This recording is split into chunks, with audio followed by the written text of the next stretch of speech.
आज मैं आपके लिए 2024 चुनाव में हिंदू मुसलमान की सियासत का एक्सरे करने जा रहा हूं। ये इसीलिए करना जरूरी है दोस्तों, क्योंकि पिछले 24 घंटे से प्रधानमंत्री नरेंद्र मोदी के एक बयान पर पूरे देश में विपक्ष हंगामा मचा रहा है।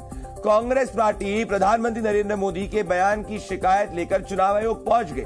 सवाल है कि कांग्रेस राज आने पर क्या सच में हिंदुओं की संपत्ति खतरे में है दोस्तों? क्या वो मुसलमानों में बटेगी? दोस्तों, प्रधानमंत्री नरेंद्र मोदी ने कांग्रेस के घोषणा पत्र को लेकर दावा किया है और बड़ी बात कही है कि अगर कांग्रेस की सरकार आई तो लोगों की प्रॉपर्टी का सर्वे किया जाएगा और जनता की संपत्ति उन लोगों में बांट दी जाएगी जिनके ज्यादा बच्चे हैं और जो घुसपैठिए हैं। आज अलीगढ़ में भी उन्होंने कहा कि आपकी संपत्ति पर कांग्रेस पार्टी की नजर है। दोस्तों, इस दावे के पीछे प्रधानमंत्री नरेंद्र मोदी ने पूर्व प्रधानमंत्री मनमोहन सिंह के बयान का हवाला दिया, जिसमें मनमोहन सिंह ने देश के प्रधानमंत्री रहते हुए कहा था कि देश की संपत्ति पर पहला हक मुसलमानों का है। कांग्रेस कह रही है दोस्तों कि वो ऐसा कुछ करने वाली नहीं है और प्रधानमंत्री नरेंद्र मोदी कांग्रेस के हिसाब से जनता को भाई गुमराह कर रहे हैं। अब ऐसे में मेरे लिए जरूरी है कि पूरे मामले की पड़ताल मैं करूं और सच आपके सामने रखूं दोस्तों, मेरी पड़ताल में 3 बड़े सवालों के जवाब आपको मिलेंगे। पहला सवाल, प्रधानमंत्री नरेंद्र मोदी के बयान का आधार क्या है, उन्होंने क्यों ये बयान दिया। दूसरा, मुसलमानों पर कांग्रेस के घोषणा पत्र में क्या वादे किए गए हैं, इसका जवाब मैं आपको दूंगा। और तीसरा सवाल, राहुल गांधी ने दोस्तों क्या कहा था कि पीएम जैसा कह रहे हैं कि ऐसे ही राहुल गांधी ने पहले कहा था, इसका जवाब मैं आपको दूंगा।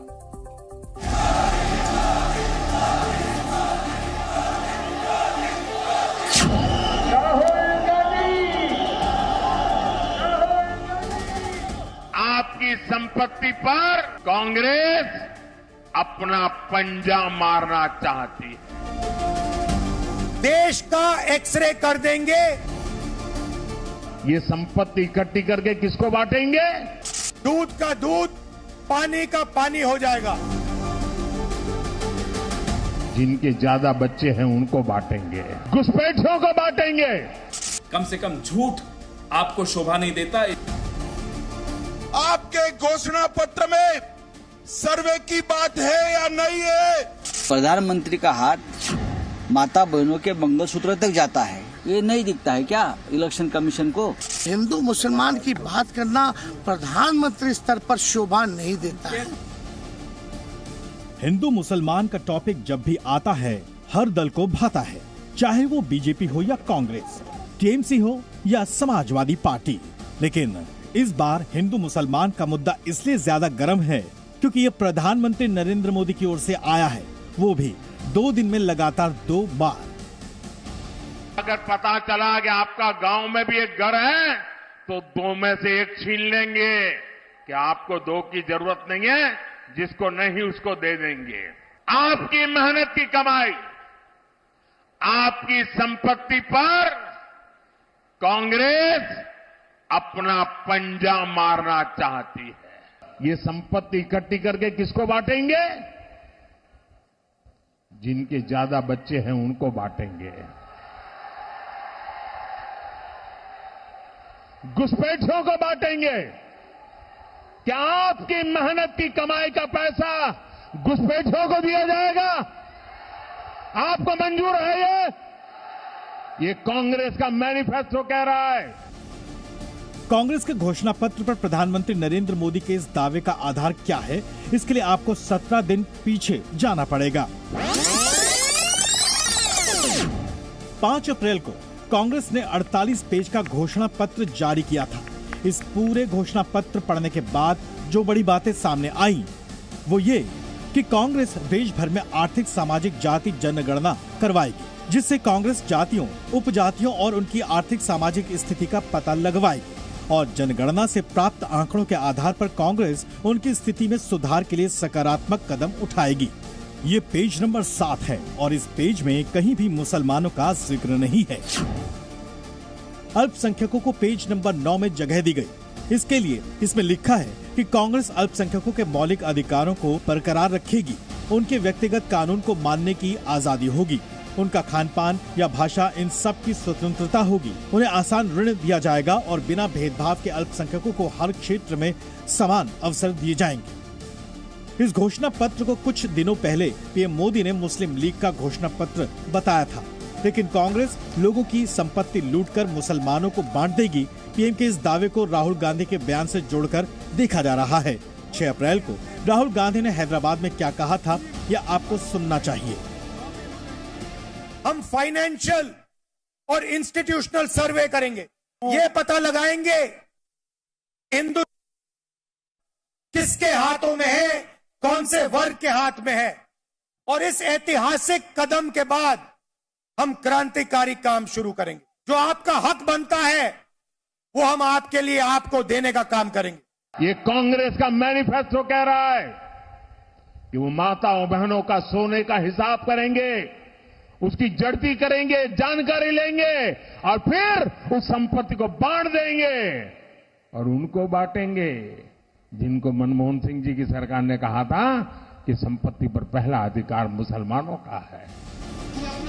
पीएम के बयान को लेकर इंडिया गठबंधन दावा कर रहा है कि हिंदू मुस्लिम कार्ड इसलिए खेला गया है क्योंकि पहले चरण के चुनाव में बीजेपी फ्लॉप रही है, जबकि बीजेपी का दावा है कि पहला चरण उसके पक्ष में गया है।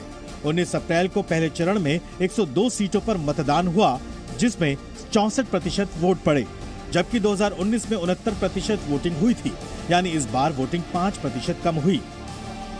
मतदान कम क्यों हुआ और इससे किसको फायदा, किसको नुकसान होगा, इन सवालों का जवाब सभी दल तलाश रहे होंगे।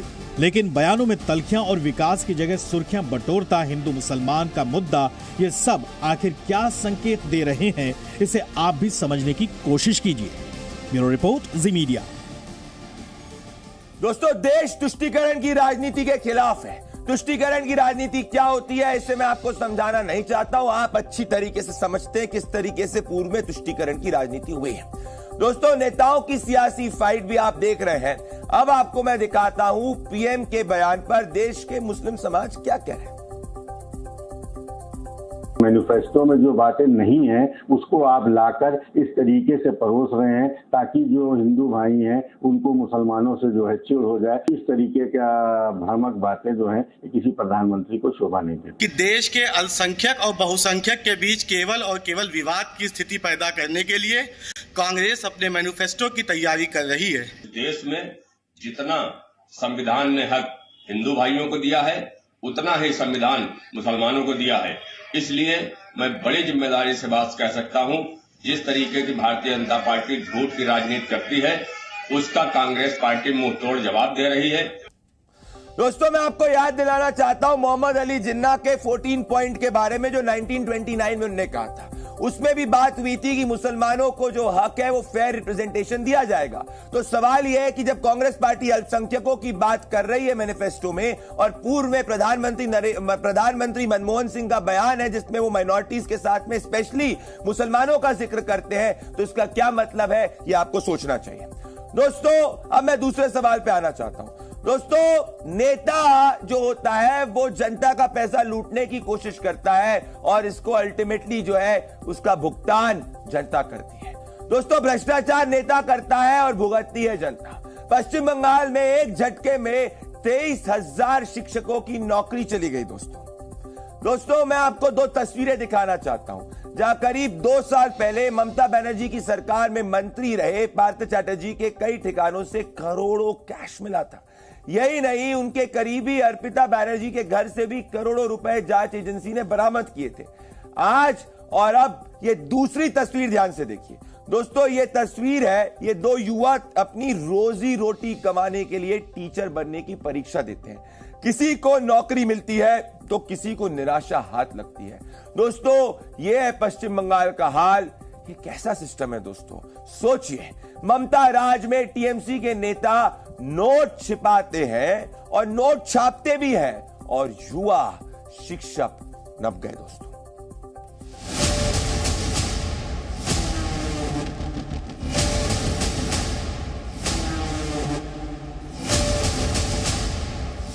इन तस्वीरों को गौर से देखिए। आज भी ये तस्वीरें आप नहीं भूले होंगे। जब ममता सरकार में शिक्षा मंत्री रहे पार्थ चटर्जी और उनकी करीबी अर्पिता मुखर्जी के ठिकानों से इतना कैश बरामद हुआ कि जांच एजेंसियां ही नहीं पूरा देश सन्न रह गया था। और अब ये तस्वीरें देखिए, इस तरह के भ्रष्टाचार के असर का दुष्परिणाम। दरअसल जिन्हें स्टाफ सिलेक्शन कमीशन के तहत पश्चिम बंगाल में शिक्षक बनने का मौका मिला, उन्हें अपनी नौकरी खोने का खतरा दिख रहा है, जबकि जिन्हें नौकरी नहीं मिली वो आज भी भटक रहे हैं। इससे पहले कि हम सिस्टम के सताए इन दोनों ही तरह के लोगों का दर्द बयां करें, पहले बताते हैं कि कलकत्ता हाईकोर्ट के आदेश से कैसे एक ही झटके में 23,000 से ज्यादा लोगों की नौकरी खतरे में पड़ गई है। दरअसल कलकत्ता हाईकोर्ट ने पश्चिम बंगाल की ममता बनर्जी सरकार को झटका देते हुए शिक्षक भर्ती रद्द कर दी है।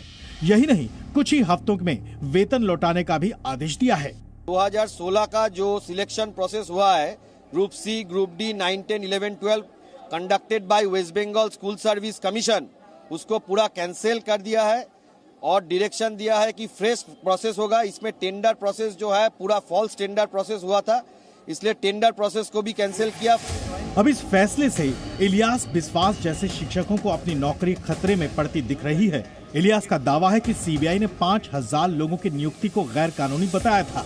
इलियास का आरोप ये भी है कि बंगाल की सरकार ने केवल गैर कानूनी तौर पर नौकरी हासिल करने वालों के पक्ष में वकालत की है, जबकि वो 2016 के पैनल के तहत एक योग्य कैंडिडेट हैं। जेन्युइन जो प्रार्थी है, कैंडिडेट है, उसका आज भुक्तभोगी हो रहा है। दूसरी ओर मौसमी घोष दास जैसे युवा भी हैं, जिनका दावा है कि वो एक योग्य कैंडिडेट थी, लेकिन धांधली के चलते उन्हें नौकरी नहीं मिल पाई।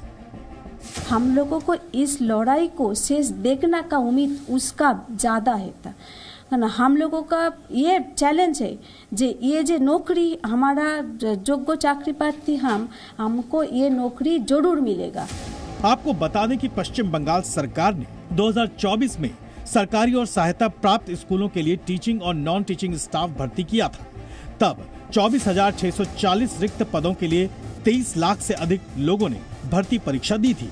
अब पश्चिम बंगाल की मुख्यमंत्री ममता बनर्जी ने भी इस फैसले को गैर कानूनी बताते हुए विरोध किया है।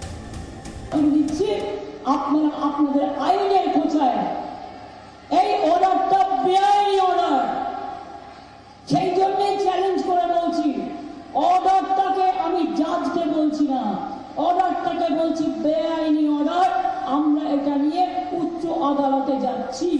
ममता इस मामले को केंद्र सरकार की गलती बता रही है, जबकि बीजेपी ममता सरकार पर हमलावर है। स्टेट गवर्नमेंट को रिजाइन करना चाहिए, क्यों ना, ये स्टेट गवर्नमेंट स्पॉन्सर्ड स्कैम है। देखिए आज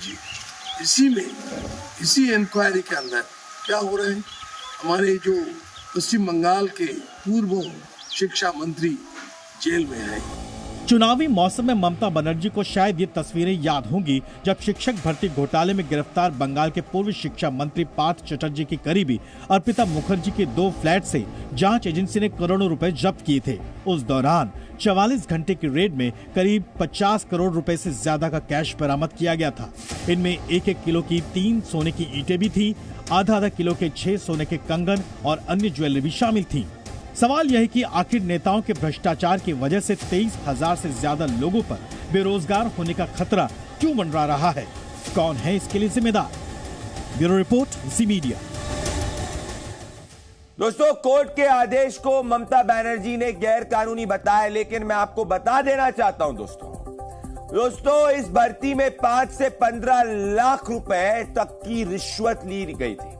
इस मामले में कलकत्ता हाईकोर्ट की कई शिकायतें मिली थी। उस समय पार्थ चैटर्जी बंगाल के शिक्षा मंत्री भी थे। भर्ती प्रक्रिया 2016 में शुरू हुई थी दोस्तों। कई उम्मीदवारों को नंबर कम होने के बावजूद नौकरी दे दी गई थी, कोई पारदर्शिता नहीं थी दोस्तों। हाईकोर्ट ने सीबीआई जांच के आदेश दिए थे और अब कलकत्ता हाईकोर्ट ने स्कूल शिक्षक भर्ती पर पूरी की पूरी जो प्रक्रिया है उसको रद्द करने का आदेश दिया है। खास बात यह दोस्तों, ये बड़ी बात है कि सिर्फ एक को छोड़कर बाकी सभी को वेतन लौटाने का भी आदेश दिया गया है। इस मामले में सोमा दास का मामला अपवाद है, क्योंकि वो कैंसर पीड़ित है दोस्तों। उनकी नौकरी सुरक्षित रही है। दोस्तों, अब मैं मूव करना चाहता हूं तीसरे सवाल के बारे में। दोस्तों अब मैं बात करूंगा दिल्ली के मुख्यमंत्री अरविंद केजरीवाल की। जी हाँ दोस्तों अरविंद केजरीवाल की मुश्किलें बढ़ती जा रही हैं और उनकी मुश्किलें कम नहीं हो रही है। अरविंद केजरीवाल चाहते हैं कुछ और होता कुछ और है। वो बड़ी उम्मीद लेकर उन्होंने दिल्ली के राउज एवेन्यू कोर्ट में याचिका दाखिल की थी और इंसुलिन दिलाए जाने की मांग भी की थी।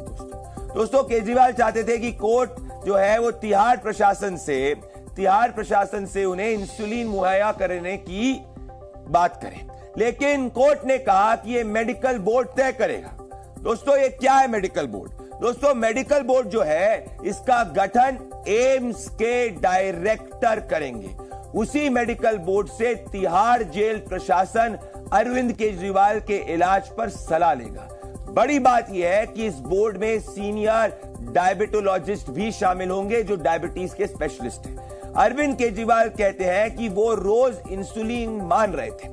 आम आदमी पार्टी के नेता भी बार बार प्रेस कॉन्फ्रेंस के अंदर यही बात कहते आए हैं, लेकिन कोर्ट ने कहा है कि भाई उनको कितनी इंसुलिन की जरूरत है ये ऑब्वियसली मेडिकल बोर्ड और स्पेशलिस्ट तय करेंगे। दोस्तों एम्स का मेडिकल बोर्ड जल्द से जल्द कोर्ट को अपनी रिपोर्ट भी सौंपेगा। रिपोर्ट में बोर्ड ये बताएगा दोस्तों कि अरविंद केजरीवाल को अभी इंसुलिन की जरूरत है या नहीं, मतलब पूरा प्रोसेस साइंटिफिक होगा। दोस्तों अरविंद केजरीवाल की एक और मांग भी थी और उन्हें यह कहा था कि भाई हर दिन 15 मिनट के लिए उन्हें उनके एक निजी डॉक्टर से बात करने की जाए। दोस्तों इस पर कोर्ट ने कहा कि अरविंद केजरीवाल की सेहत के बारे में अगर किसी फाइनल डिसीजन पे पहुंचना है तो इसका डिसीजन जो है वो तिहाड़ जेल प्रशासन लेगा एम्स के मेडिकल बोर्ड की सलाह के बाद। यानी ये भी मेडिकल बोर्ड तय करेगा जो एक स्पेशलिस्ट बोर्ड है। दोस्तों अरविंद केजरीवाल ने एक लेटर में लिखा था कि एक दिन में 3 बार उनका शुगर लेवल हाई हो रहा है। कोर्ट ने उनकी सेहत को लेकर तिहाड़ जेल प्रशासन से कहा कि आप उनकी सेहत का ख्याल रखिए पूरी तरीके से। साथ ही बात बड़ी यह है दोस्तों कि जब भी जरूरत होगी तब मेडिकल बोर्ड अरविंद केजरीवाल से निजी रूप से जेल में मिलकर उनकी जांच भी कर सकता है। वैसे अरविंद केजरीवाल के लिए बड़ी बात यह है कि उन्हें घर का खाना मिलता रहेगा जो चाह रहे थे दोस्तों, लेकिन यह खाना उनको प्राइवेट डॉक्टर के हिसाब से नहीं, 1 अप्रैल के आदेश के लिए दोस्तों ये कहा गया है कि अब इसका भी जो डिसीजन है वो मेडिकल बोर्ड ही लेगा दोस्तों, और वो मेडिकल बोर्ड एक डाइट चार्ट को रेडी करेगा। दोस्तों मैं बड़ी बात इसमें आगे ये कहना चाहता हूं कि जब ये मेडिकल बोर्ड का गठन हो गया है और मेडिकल बोर्ड जो सोल्यूशन देगा, जो सुझाव देगा उनके डाइट चार्ट को, उसी हिसाब से उनका डाइट चार्ट भी तैयार किया जाएगा। कोर्ट ने कहा है कि जेल अथॉरिटी एम्स के सीनियर डायबिटोलॉजिस्ट के साथ मिलकर एक बोर्ड का गठन करेगी और वो बोर्ड अपनी रिपोर्ट में जो कोर्ट में उनको दायर करना होगा उसमें वो बताएंगी कि क्या अरविंद केजरीवाल जी को अभी इंसुलिन की जरूरत है या नहीं है। दोस्तों हालांकि आम आदमी पार्टी कोर्ट के फैसले का स्वागत कर रही है। राउज एवेन्यू कोर्ट का फैसला अरविंद केजरीवाल के लिए राहत कैसे है, ये ऐसा सौरभ भारद्वाज कह रहे हैं, सुनिए। बार बार केंद्र सरकार की तरफ से, भारतीय जनता पार्टी की तरफ से कहा जा रहा था नहीं जी सारे स्पेशलिस्ट जेल में हैं। आज कोर्ट के फैसले से ये बात साफ हो गई कि तिहाड़ जेल में कोई भी डायबिटीज का स्पेशलिस्ट नहीं है और कोर्ट ने कहा कि एम्स एक मेडिकल बोर्ड बनाए, उसके अंदर वो डायबिटीज के स्पेशलिस्ट हों जो तय करें कि अरविंद केजरीवाल जी की क्या इलाज होना चाहिए। अरविंद केजरीवाल जी को कैसे कोई इस तरह से सभी केसों में जमानत मिल सकती है? ये तो एक उनकी बार बार जमानतें डालकर मैं समझता हूँ कि ये दिखाने की कोशिश है कि मुझे जेल में डाला गया है, मुझे जेल में डाला गया। तो आज कोर्ट ने बड़ा स्पष्ट कर दिया कि ना केवल बेल रिजेक्ट की बल्कि 75,000 रुपये का उनको जुर्माना भी लगाया है पिटिशनर को। मुझे लगता है कि देखिए हमें कहीं ना कहीं कानून का सम्मान करना चाहिए और इस तरह से कानून का मजाक नहीं बनाना चाहिए। मैं तो अरविंद केजरीवाल जी के चाहने वालों को यही कहना चाहता हूं। दोस्तों मेरा मानना यह है कि अब इस पूरे मामले में कंट्रोवर्सी बंद होनी चाहिए, क्योंकि अब एम्स के डायरेक्टर के अंदर मेडिकल बोर्ड गठन होगा और एम्स जो है वो सर्वोच्च स्थान है। दोस्तों लगता है कि देश की राजधानी दिल्ली कभी प्रदूषण मुक्त नहीं हो सकती। दिल्ली का एक बड़ा कूड़ा दोस्तों एक आग से धधक रहा है। फायर ब्रिगेड की टीम भी आग बुझाने की कोशिश कर रही है, लेकिन इस बीच दिल्ली की राजनीति में भी आग भड़क रही है।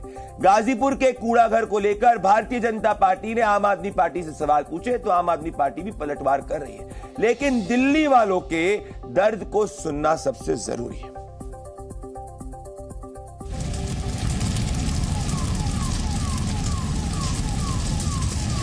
दिल्ली में दहकता कूड़े का पहाड़ देखकर लग रहा है कि कोई ज्वालामुखी फूट पड़ा है। दिल्ली के गाजीपुर स्थित कूड़े के पहाड़ में 21 अप्रैल की शाम से आग धधक रही है। इसके चलते आसपास के इलाके बुरी तरह से प्रभावित हुए हैं और लोग बेहाल हैं। यहाँ रहने वाले लोग इस बात को लेकर परेशान हैं कि जब तक आग नहीं बुझती तब तक धुआं कम नहीं होगा। लोगों को सांस लेने में तकलीफ हो रही है। परेशानी बढ़ रही है। बालक बीमार रहते हैं, इसकी वजह से धुआं आता है, घर में बढ़ता है। धुआं हर साल दिन में होता है, क्या करें, हर साल यही हालत होती है सबकी। कोई कार्रवाई नहीं करती सरकार, कोई भी बन जाओ, चकाई की भी बन जाओ, कोई ना करे। यानी धुएं के प्रदूषण से वैसे ही दिल्ली आए दिन गैस चैम्बर बन जाती है। जी न्यूज की टीम यहाँ के कॉलोनी में रहने वाले लोगों के हालात जानने निकली तो पता चला लोग अपने बच्चों को स्कूल भी नहीं भेज पा रहे हैं। धुआं आ रहा था, हमें खांसी हो रही थी, जैसे कि बीमारी सी लग जाती है ना, जुकाम ये सब आ रहे हैं, उन्हें बीमारी पड़ रही है बहुत ज्यादा। बीमार होते हैं बच्चे, सब होते हैं और खराश होती है, घर में सूख जाते हैं गले। वैसे आग काबू करने के लिए फायर ब्रिगेड की 10 से ज्यादा गाड़ियां पहुंची हुई हैं। 11 टीमें आग बुझाने में जुटी हैं। जो गीला ये होता है मेटल कबाड़, उसके दबे रहने से हीट पैदा होती है, फिर उसमें गैस बनती है, गैस से ही आग लगती है। एक तरफ आग काबू करने के लिए मशक्कत हो रही है तो दूसरी तरफ दिल्ली में सियासी आग भी भड़क गई है। बीजेपी इस आग को लेकर दिल्ली की आम आदमी पार्टी की सरकार पर हमला बोल रही है। दिल्ली के पहाड़ों को क्या हुआ उस वादे का?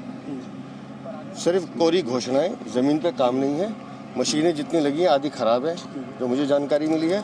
और ये जो फायर ब्रिगेड की गाड़ी दिख रही है, वहाँ पे भी मैं जा रहा हूँ, एक गाड़ी खराब पड़ी है। जबकि आम आदमी पार्टी बीजेपी पर पलटवार कर रही है।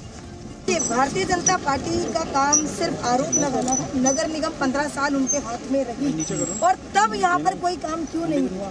और अब जिस प्रकार से नगर निगम के जो काम है वो उसमें बाधा डालने का काम हमेशा से भारतीय जनता पार्टी का रहा, पर ये मौका नहीं है राजनीति करने का। जाहिर है दिल्ली को सुंदर बनाने को लेकर सभी राजनीतिक दल बड़े बड़े वादे और दावे करते आए हैं, लेकिन गाजीपुर के कूड़ा घर में लगी आग बता रही है कि आखिर दिल्ली क्यों दुनिया के सबसे प्रदूषित शहरों में से एक है। हालांकि लैंडफिल साइट पर आग मामले में दिल्ली पुलिस ने धारा 336 और 278 के तहत एफआईआर दर्ज कर ली है। ब्यूरो रिपोर्ट, जी मीडिया। दोस्तों, रक्षा मंत्री राजनाथ सिंह जवानों के बीच आज सियाचिन क्यों पहुंचे? एक बार फिर जैसे ही वो पहुंचे पाकिस्तान के पसीने छूट गए। दोस्तों, पाकिस्तान को 40 साल बाद भी भारतीय सेना के पराक्रम की गाथा सुनकर डर लगने लगता है। दोस्तों, आपको बताना चाहता हूं ऐसा क्यों। दोस्तों, सियाचिन दुनिया के सबसे बड़े ग्लेशियर्स में से एक है। इसकी लंबाई लगभग 76 किलोमीटर और चौड़ाई करीब 3 किलोमीटर की है, जिस पर भारतीय सेना ने पाकिस्तान की साजिश का भांडा फोड़ते हुए एक त्योहार के दिन तिरंगा लहराया था। उस वक्त भारतीय वीरों ने ऑपरेशन मेघदूत के जरिए पाकिस्तान की नापाक साजिश का भांडा फोड़ा था। दोस्तों, देश के रक्षा मंत्री क्यों सियाचिन पहुंचे? पाकिस्तान के किस ऑपरेशन की काट जो है वो ऑपरेशन मेघदूत के पास है? दोस्तों, ये मैं आपको बताना चाहता हूं। दोस्तों, देखिए स्पेशल रिपोर्ट में।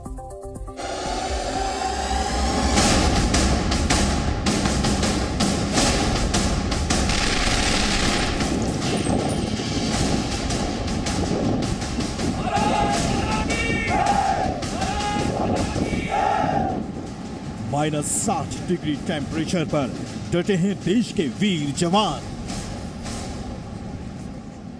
दुनिया के सबसे ऊंचे युद्ध क्षेत्र में रक्षा मंत्री का शहीदों को सलाम।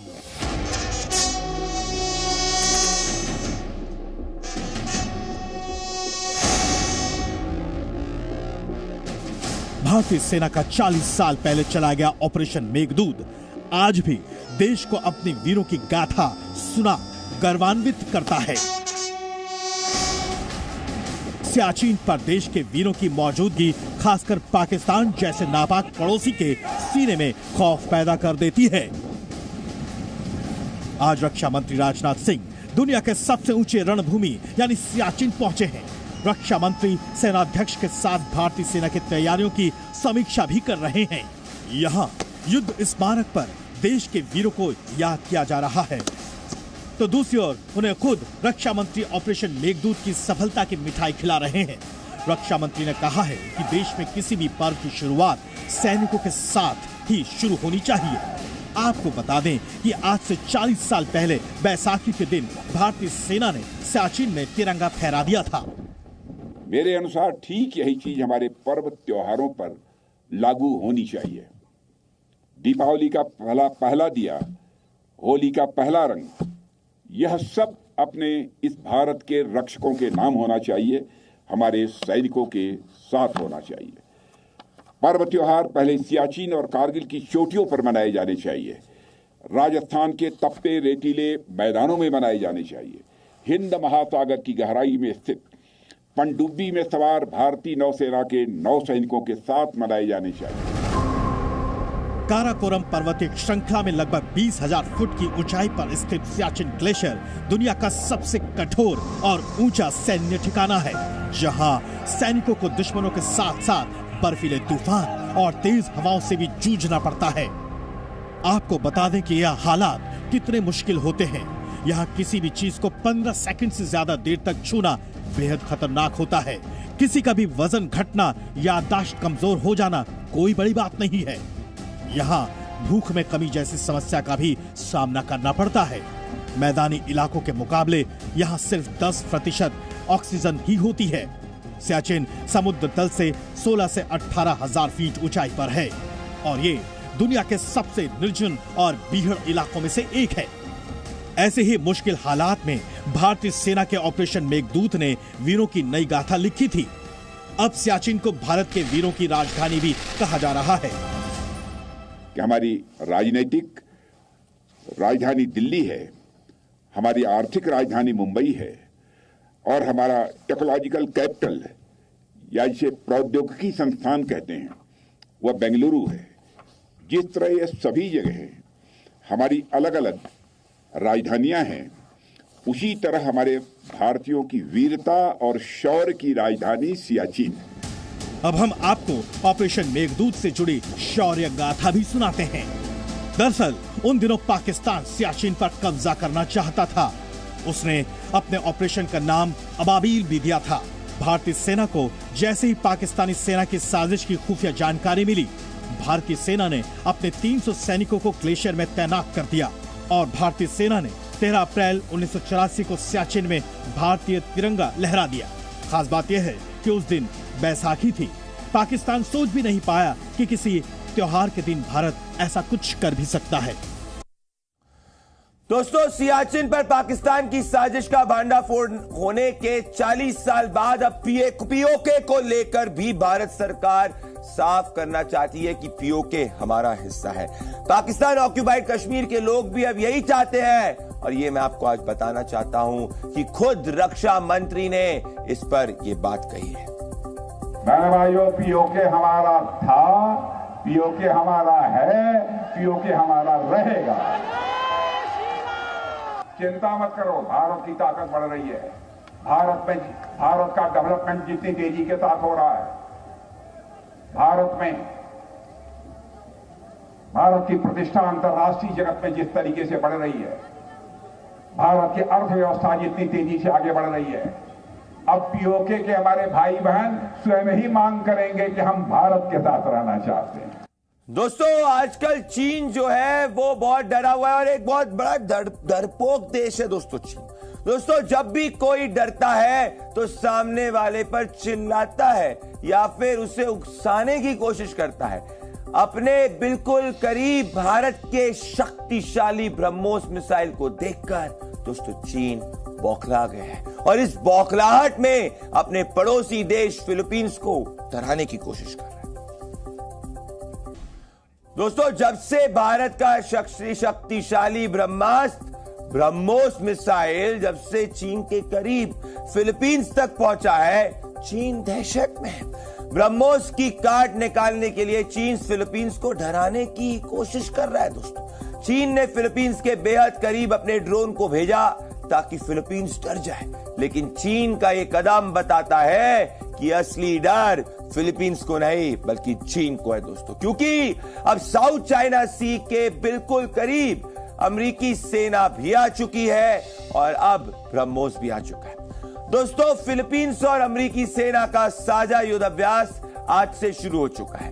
मिलिट्री डील में अब जापान की सीमाएं दोस्तों, उसके पास में उसकी सेनाएं भी शामिल हो चुकी, मतलब जापान, यूएस और फिलीपींस 16,000 सैनिक साझा युद्ध अभ्यास में शामिल है दोस्तों। सबसे बड़ी बात यह है कि फ्रांस और ऑस्ट्रेलिया के सैनिक भी कुछ दिन में ज्वाइंट ऑपरेशन करने वाले हैं, मतलब 5 देश चीन को घेरने के लिए एक साथ आएंगे। इस ड्रिल में समुद्री और हवाई हमलों का अभ्यास होगा, मतलब एयर और सी दोस्तों दोनों। 3 हफ्ते तक शी जिनपिंग की धड़कनें दोस्तों इतनी बढ़ी हुई होंगी क्योंकि यूएस की सेना 10 मई तक चीन के इतने करीब मौजूद होगी और हमारा ब्रह्मोस भी वहीं होगा। लेकिन चीन को सबसे पहले घेरा है हमने, भारत ने, जिससे फिलीपींस को ब्रह्मोस मिसाइल दिए दोस्तों। तो भड़के चीन ने अपना खतरनाक ड्रोन भी उड़ाने का फैसला कर लिया है, पर इससे होना कुछ नहीं है दोस्तों। देखिए, अभी फिलीपींस ने ठीक ढंग से भारत के ब्रह्मास्त्र की तैनाती भी अपने देश में नहीं की होगी, लेकिन इस ब्रह्मास्त्र ने चीन को इस कदर टेंशन दी है कि मजबूरी में चीन को फिलीपींस को डराने के लिए अपना ड्रोन उड़ाना पड़ा।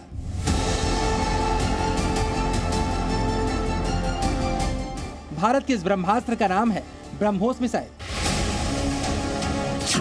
बीते शुक्रवार को ही भारत ने चीन के सताए फिलीपींस को ब्रह्मोस की डिलीवरी की थी। भारतीय वायुसेना के ट्रांसपोर्ट विमानों से मिसाइल फिलीपींस पहुंची थी। इसके एक दिन बाद ही शी जिनपिंग ने फिलीपींस को डराने के मकसद से अपनी आर्मी को ऑर्डर दे दिया, जिसके बाद चीनी सेना ने अपने WZ-7 सोरिंग ड्रैगन ड्रोन को फिलीपींस के बेहद करीब भेज दिया। चीन का यह ड्रोन दक्षिण चीन सागर में फिलीपींस के उत्तर पश्चिम क्षेत्र में उड़ते देखा गया।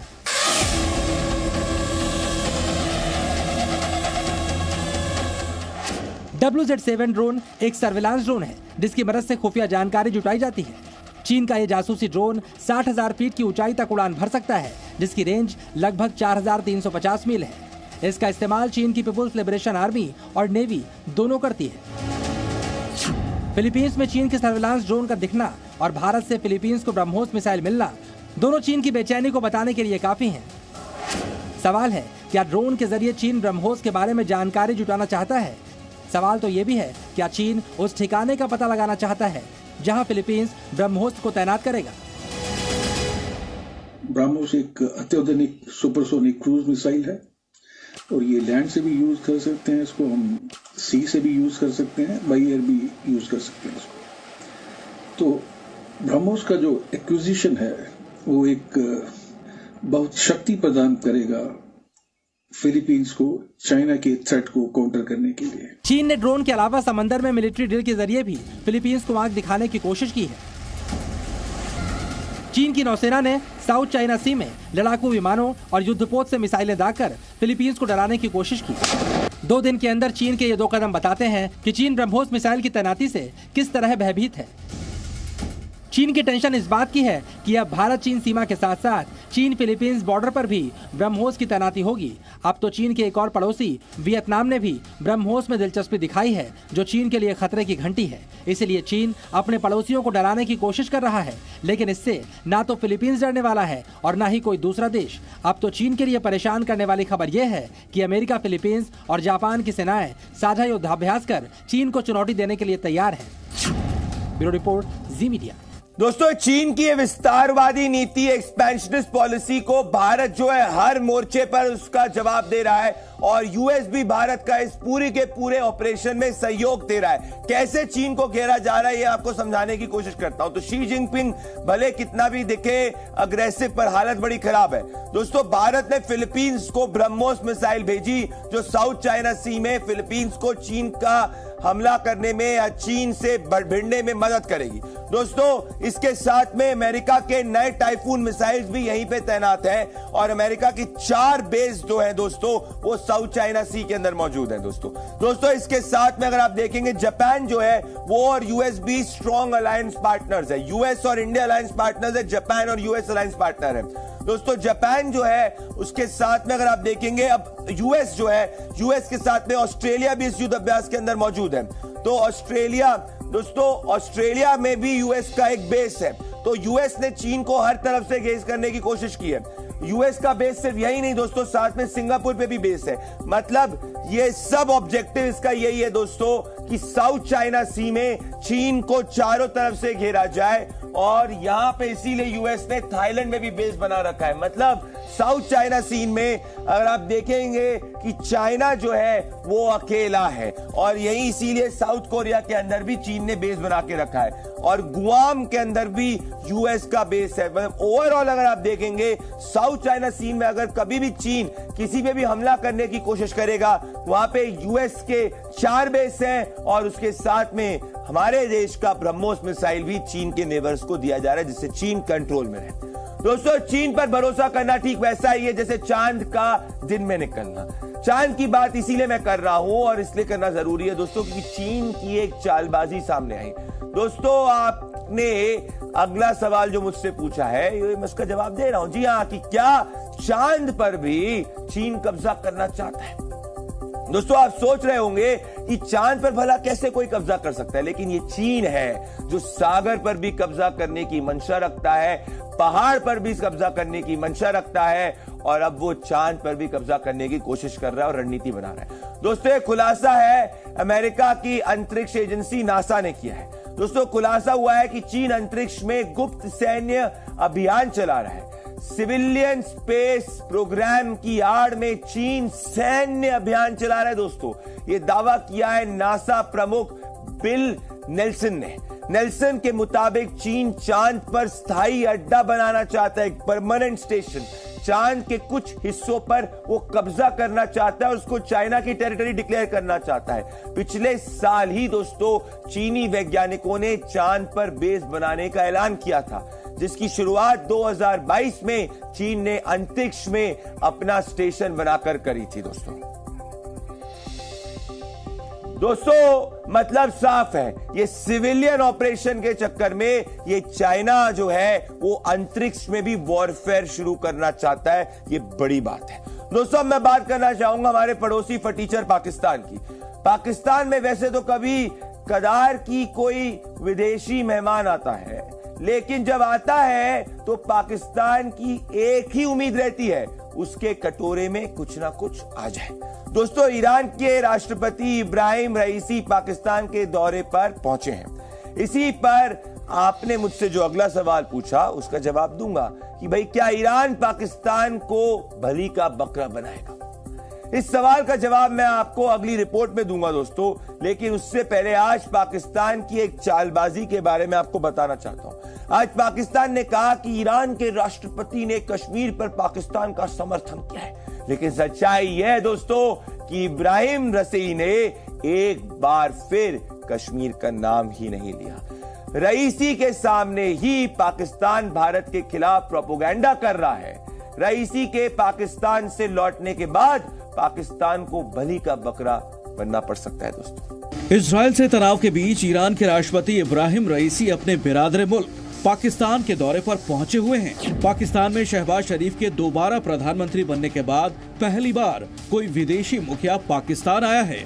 इब्राहिम रईसी के आने से शहबाज शरीफ के चेहरे की रौनक थोड़ी बढ़ गई है, क्योंकि पाकिस्तान के कटोरे में ईरान से कुछ भीख मिलने की उम्मीद बढ़ गई है। इब्राहिम रईसी के साथ जिस वक्त शहबाज शरीफ प्रेस कॉन्फ्रेंस कर रहे थे, उस दौरान शहबाज शरीफ अपने अधिकारियों के साथ खुसर फुसर कर रहे थे। देश में एक मेहमान आया है, लेकिन शहबाज रईसी के सामने ही खुसर फुसर करने में व्यस्त थे। ईरान और पाकिस्तान के बीच इस साल की शुरुआत से तलखी बनी हुई थी। ईरान ने पाकिस्तान की सीमा में घुसकर एयर स्ट्राइक किया था और पाकिस्तान में मौजूद आतंकियों को मार गिराया था। इसके जवाब में पाकिस्तान ने भी ईरान पर स्ट्राइक कर दिया था।